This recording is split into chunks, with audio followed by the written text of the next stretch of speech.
Why Bobbi Althoff podcast failed so quickly. It failed, bro? Is she still doing it? Bobbi Althoff's really good podcast started extremely strong, gaining millions of views with unique celebrity interviews. Like, everybody thought she was a plant, dude. You remember that chat? Everyone's like, yo, how is she fucking, she's interviewing Drake. She's interviewing Mark Cuban. She's interviewing like all these.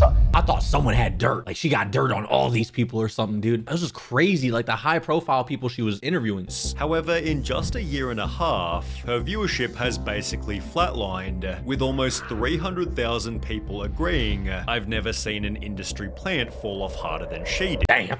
Her career began on TikTok in 2021, making dry, sarcastic content on the topic of being a mother. She'd make only 26 videos before beginning the Really Good podcast, to which she'd adapt her dry, sarcastic style. I think we look alike. Kind of, but not really. A little. You're like me in a different font. The snippet quickly racked up almost 10 million views. The style was an instant success. This entire interview is like the calmest argument in— Dude, isn't this another content creator's whole style though, bro? I remember seeing that as well. What's it called? It was like funny some I forgot what the his name was, dude. They both had like the same type of interviewing type of style, bro. Would it felt awkward? Yeah, it's like that awkward, dry type of podcast stuff going on, dude. History, and I love it. The snippets from her next episode went equally viral. The clips did really, really well on TikTok. So I was like, okay, I guess I like have something here. But it was the episode with Funny Marco that completely changed everything. Because not only did the segments again pull crazy numbers, but the full episode gained over 5 million views without a single hate comment anywhere in sight. That just sounds boring after a while though. I mean, dude, it's like some girl just like, oh yeah, you really think so? Yeah. I don't know. It's not my type of humor. I'll tell you that. I'm definitely not the target audience, dude. I'm gonna not speak. I see the appeal. Two people I've never heard of make me laugh for an hour straight. This was special. This is hilarious. Marco has found the white woman version of himself. This should be a permanent duo. This is just the most cross-cultural, funny, awkward humor. People loved the honest branding of new episode whenever I can get someone to agree to let me interview them, the next of which being a very important person. My video with Marco went very viral. Yeah. Like very viral. Then Drake liked one of the videos I had uploaded. Drake. And he followed me. Bobbi therefore tried to get him on. I'm gonna like shoot my shot to Drake. So I was like, when are you gonna come on my podcast? And he just was He said, game right yeah, away. he was ready to do it. Landing Drake as her 4th ever podcast. That one was kind of awkward though. I'm not gonna lie to you. I saw clips on Twitter and it felt kind of weird. They were both in the bed talking and Drake's cool, but like he's one of those weird dudes. You feel me? He just got one of them weird vibes. You know, it's like two socially inept mother.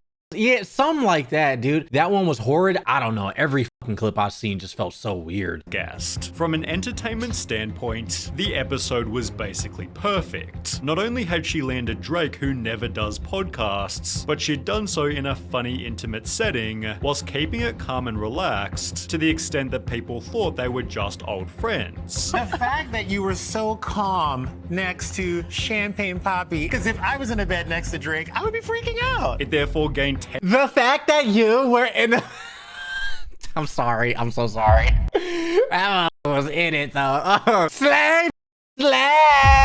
10 million views in only 2 weeks, Kenji, my and fault. added 700,000 subscribers to Bobbi's total count. However, as summarized by a tweet reading, Drake giveth and Drake taketh away, Bobbi's interview with Drake began to ruin her reputation. During the podcast, Bobbi had asked, Am I your type? I'd do it.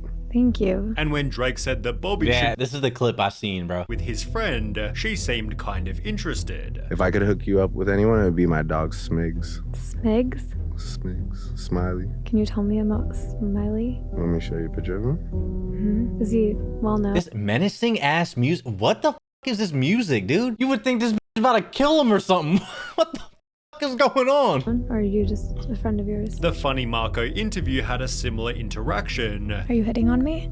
You're not my type.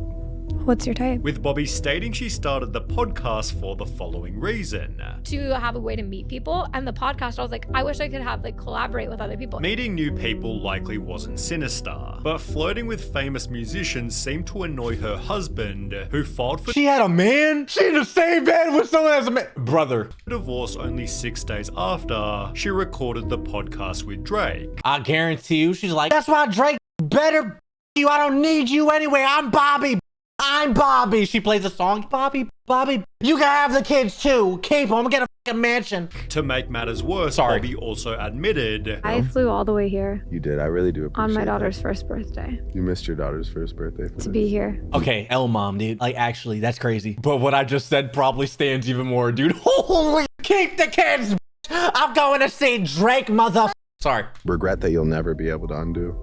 Yeah. Horrible parenting. showing she was kind of ditching her family for social media fame. Is it kind of strange to anyone else that this woman who is To be fair, dude, you're gonna have how many more birthdays with the kid? You're only gonna get one interview with Drake, you know what I mean? And that interview could pay for college. You better love your mother. You guys are saying, oh, mom, when you think about it from a different perspective, I mean, dude, she's chasing the bag. Let's be honest. The stepdaddy might be Drake. Okay, little one, you better love me. Oh, I missed the birthday. She not gonna remember it. She's one. You know what she'll remember? Drake as her stepdaddy. married with children is Sorry. constantly asking during these interviews with these rappers if basically they would go out with her, if basically they would sleep with her, if they like her. She'd confirmed the divorce in a TikTok post, with comments stating celebrity status always ruins the best things in life. On Reddit, people stated, she got famous and he stayed the same. Few marriages survived that, whilst the rumors likely didn't help. Did Bobbi Althoff cheat with Drake quickly became a mainstream narrative. Suggesting a conspiracy was when Bobbi deleted the podcast, with Drake and Bobbi both unfollowing each other on Instagram. Dave Portnoy from Barstool Sports therefore sent her a text. My girlfriend says you hooked up with Drake and got divorced. I am saying that is not true. Bobbi replied, I'm not commenting publicly but off the record. You're right, that is not true. She'd share the text to her story adding, I did not want to do this podcast in the first place, and now so much negativity is coming from it. I'm going to leave it alone after this, but this is the uncensored DM between Dave and I. Is that supposed to be like proving her innocence or something? Is that what, like, she was like, I didn't Drake type shit? Okay, whatever. I don't know what this proves, the screenshot. Although despite denying the rumors, the narrative was set. Bobbi Althoff left her husband to thot around with rappers. Would you date someone that looks like me?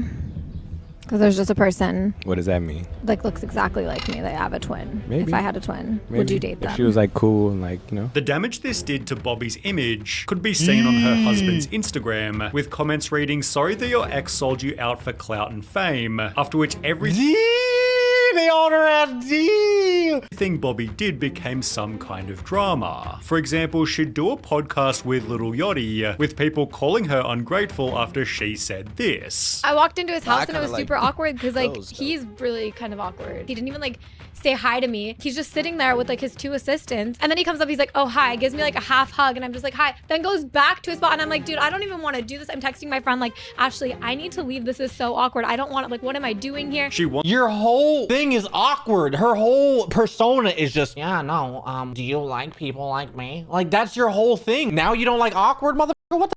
to make awkward content and then puts Yachty on blast, shaking my head. Exactly, bro. And on top of that, dude, I've seen the audio on Costinat stream. He seems pretty chill, dude. And like, it's kind of hard. You're on that stream for like 3 hours, dude, 2 hours. He seems pretty consistent, dude, with his, I don't know, bro. I don't know. Gave her a platform and now she's shitting on y'all. See what happens? Damn. People then claimed that her fast rise to fame was orchestrated by her management company, I'm pretty sure somebody at WME started help pulling the strings Academics. to set all this in motion. who also managed some of the people who appeared on Bobbi's show. Well, you got a great agent, and you got a great agency, and you got great guests. Dude, I don't care how much money you got. Clean the bottom of your feet. What the is going on here, bro? I gotta stop talking. Just kidding. Yo, hey, Mark Cuban, love you, man. Love everything you do. Shout out to Dallas Maverick. That motherfucker. Did he know how much money he got? He could hire someone to come kill me right now, bro. I gotta shut the up. Bobbi simply trolled the claims, but there were other inconsistencies. For Like, example, that's what you think is funny, dude? she constantly claimed My that fault. she was I'm hating. broke I'm People sorry. think I'm joking about being in debt. I'm not. Like I put every penny I had into this podcast. and told Mark Cuban this. I don't have any money None? at all. I have debt actually. You have debt? How much debt do you have? Like $20,000 of debt. Then further added in her Rick Glassman podcast. Every time a credit card maxes out, I have to switch to another. You just sound like you're bad with money. W Pocket Watcher, give me a second, chat. Let's see. 500,000 views, an hour long, 500,000 views, hour long. Chat, she has money. She got some up money. I have like 2 cards maxed out right now, so hoping to pay them off soon. However, people realized she spent $500 on Chloe sandals. She is not broke, she is broken. Damn. Also noting that her husband was a millionaire who had 170,000 students who'd bought his $43 course. Eventually, Bobbi also revealed that the podcast wasn't serious. So when you interview these people, you're not Bobbi necessarily. No, yeah, I'm just like a really dry person. Just like right now. Dude, I don't think this was smart. She should have just kept on doing her little shit, dude. I'm not gonna lie to you. You're kind of breaking the immersion for the watchers that only watch you for that dry shit. Deleting more of the magic that first made her interesting. Exactly. We mentioned that when she first interviewed Marco, there were no negative comments. However, 3 months later when Reddit asked thoughts on Bobbi Althoff, there wasn't a single positive comment. Annoying ASF and not funny at all. Damn. I can't stand her, don't find her funny, and find it odd that rappers are always her targets to pick on like she's better than them. Gives me the ick. I watched a few of her interviews. I just don't find her funny or charismatic enough to pull off the shtick. I can see why she's popular though. This kind of awkward cringe humor is having a moment. Only 4 days after that Reddit. That's Drake? That's not Drake. Who the f is that? Who in the bed next to Bobby? Bobby, run! Someone next to the bed! Thread. It was reviewed as the not so really good podcast, which stated the content itself is boring. The episodes also lack direction and a central theme, probably because they only consist of small talk. The podcast fails to deliver anything substantial or thought-provoking. Instead, it provides a glimpse into how celebrities behave in casual settings, which may seem intriguing to some, but ultimately failed to engage me. I'd rather watch like a celebrity on Cosnet stream. Hey, sorry, dude. Hey, apologies, but Cosnet always got some crazy shit. Brings a giraffe in the basement. Pet the giraffe, but close your eyes. Like, it's just fun, stupid shit. You can see different like personalities. I don't know. I feel like that's a little bit more organic than just sitting and like, yeah, I like chicken, you know? Another person said that Bobbi's podcast sadly points out how real hip-hop journalism has been practically erased, while even funny Marco began to critique her show. With me, it was like, I think you're funny, Marco, but let me learn about you. Like, trying to figure me out. But now it's like the interviews, I think they're like, she's trying to on people. And when I watched the interview, Offset, I'm like, damn, that was pretty bad. As mentioned, she was plain disrespectful during her podcast with Offset, leading him to respond with similar energy. You need a little bit of seasoning. You ain't got no seasoning, man. You like a plain piece of chicken just on the thing, you pull it off, and then you serve the dish. It seems this was where many people quit watching Bobbi's show, aided by full podcast episodes that were just promoting products. In the process, she get in a bag, bro. I can't be mad at that. Also change her appearance, leading to criticism bad enough for Bobbi. Too much filler. Laugh my ass off the filler. The lips, it's so sad. Oh. To respond. I am so tired of all of the comments of people saying she ruined her face. The only thing I have done to my face is that I have a little bit of filler in my upper lip. Okay? I do not have cheek filler. In a different video, she talked about getting other procedures. I went in to get my zit injected and I left with Botox in my forehead, which, you know, that's fine, that's normal. I had lines here. I also didn't like that this would crease so much when I'd smile, so I got under it. That's kind of sad, dude. I'm not gonna lie to you. Chat, listen, whoever's watching, I feel like a lot of people get caught up in the physical appearance and you need to look a little bit deeper. Well, I know you don't want to hear this. YouTube, I know you don't want to hear this either, but listen, you gotta listen to this. Okay, you are not your appearance, brother. Okay, this is like your vessel. It's like your car, but you are inside of it. You need to work on yourself, your mental, that spiritual part of you, because that outside appearance, when you get too caught up on that, on the physical, dude, it becomes everything's face value, everything's shallow. Fuck all that, dude. Okay, stop it. You're enough. Everything's fine, bro. You're chilling. Hit the gym if you want to hit the gym. Do whatever the fuck you want, but you don't need to. You're fine the way you are, brother. You're good. Work on what's in here, not everything that's out here. Look at me. You see my chins? I look pretty, right? You love me. You love me, don't you? So I got Botox injected right here. Which, perhaps unfairly, has only led to even more hate. Her 15 minutes are up. Bye, Bobbi. I am so tired of Bobbi. Get off the internet, boring. The last couple of months, however, have been even worse. For starters, the style of the podcast has changed. The dry, sarcastic humor has become normal conversation, and all the awkward, quiet moments are often removed in editing. Strangely, however, this only makes it even more awkward and less entertaining, as it feels like any other normal podcast. I gotta watch this one though. That's JoJo Siwa. How old are you? Me, I'm 21. You're 21? Yeah. Oh, you're so young. I'm a baby still. Wait, I didn't realize you were so young. I thought we were the same age. Now I feel really old. How old are you? I'm 26. You're not really old. This entire interview feels like they are making small talk while waiting for something. True. She'd also do an episode with Dax Flame Actually in which true. she was way ruder than any other podcast. What is something fun that makes interviewing someone fun for you? Just having good conversation. Okay, yeah, I love good conversation. Do you? Mhm. I couldn't tell. This genuinely was not even an interview. This was like bullying the nice kid and making him feel horrible in any way. Then 2 months ago, she did this video here, which judging by the dislike ratio was yet Damn. another doozy. And then I saw this video of a girl talking about how much she made from her podcast, and I mentally decided that she made like at least $300 a year on her podcast alone, and I was like, that's what I need to do next. Like, I need a podcast. I saw how much someone made and thought, that's what I need to do. Wow, what a passionate and inspiring individual.